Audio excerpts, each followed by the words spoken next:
Halo kawan-kawan, perkenalkan saya Jagat Kalamada Pratapa Hermawan, SMM kelas 5B.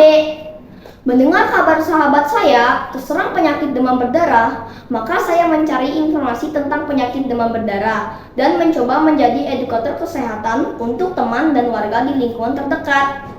Demam berdarah dengue atau DBD merupakan infeksi dalam tubuh yang disebabkan oleh virus dengue yang ditularkan melalui gigitan nyamuk Aedes aegypti. Parahnya, infeksi aliran darah pada tubuh kita ini dapat berpotensi kematian bagi si penderita DBD. Nyamuk Aedes aegypti berukuran sangat kecil, berwarna hitam dan mengoreng putih di seluruh tubuhnya. Nyamuk ini bersarang dan berkembang biak di air bersih yang dibiarkan tergenang di sekitar rumah kita. Nah, kawan-kawan, lihat di sekitar rumah kita. Apakah ada air yang tergenang? Ayo segera bersihkan dan buang yang tidak perlu ya. Gejala penderita DBD umumnya mengalami penurunan jumlah trombosit hingga demam mencapai 40 derajat Celcius yang berakibat muncul bintik-bintik merah pada kulit kita.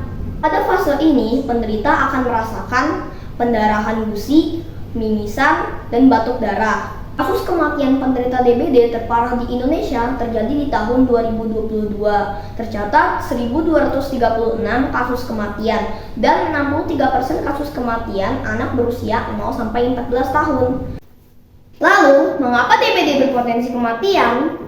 Hal itu karena DBD menyerang pembuluh darah yang dapat menyebabkan indikator trombosit turun drastis hingga shock pembuluh darah. Pembuluh darah merupakan salah satu komponen dari sistem peredaran darah. Sistem peredaran darah adalah sistem yang berfungsi untuk mengalirkan darah dan nutrisi ke seluruh tubuh melalui pembuluh darah. Komponennya adalah jantung, pembuluh darah, dan darah.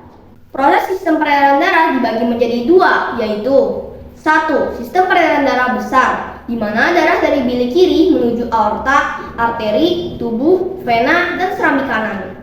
2. Sistem peredaran darah kecil, di mana darah dari bilik kanan menuju arteri pulmonalis, paru-paru, vena pulmonalis, dan serambi kiri. Sistem peredaran darah pada manusia merupakan sistem peredaran darah tertutup dan ganda. Berbeda dengan sistem peredaran darah pada hewan serangga. Serangga memiliki sistem peredaran darah terbuka. Pada sistem ini, peredaran darah serangga tidak mengalir melalui pembuluh darah tertutup, melainkan mengalir dalam rongga tubuh dan dihembuskan ke jaringan tubuh melalui trakea. Penanganan bagi penderita DBD banyak caranya, antara lain banyak obat DBD yang dijual di apotik.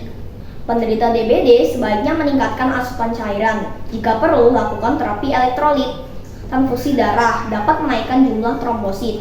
Mengkonsumsi makanan sehat dan bergizi seperti jambu biji, beras angkat, daun pepaya, serta makan makanan sayuran kaya vitamin C. Dan istirahat dan tidur yang cukup. Kawan-kawan, tahukah slogan pencegahan DBD 5M yakni 1. Mengubur barang bekas yang dapat menampung air. 2. Menutup tempat penampungan air. 3. Menguras bak mandi. 4. Menaburkan bubuk abate di tempat penampungan air yang sulit dibersihkan. Dan 5. Mengganti air di vas bunga. Jagat berusaha memberikan edukasi kesehatan tentang DBD kepada teman di komplek perumahan. Ditemani ayah dan warga komplek, kami bergotong royong membersihkan sampah dan botol bekas yang mengakibatkan tergenangnya air dan resiko menjadi sarang nyamuk Aedes aegypti. Jagat sebagai edukator kesehatan mencoba mengamalkan sila-sila Pancasila, yaitu 1. Saat memberikan edukasi kesehatan tentang DBD, termasuk sila kedua. 2. Bersilaturahmi dan bekerja sama dengan teman dan warga setempat, termasuk sila ketiga. 3. Membersihkan lingkungan sekitar, termasuk dalam sila ketiga. Demikianlah peran Jagat sebagai edukator kesehatan tentang demam berdarah dengue. Ayo kita peduli kebersihan di lingkungan terkecil untuk kesehatan kita semua.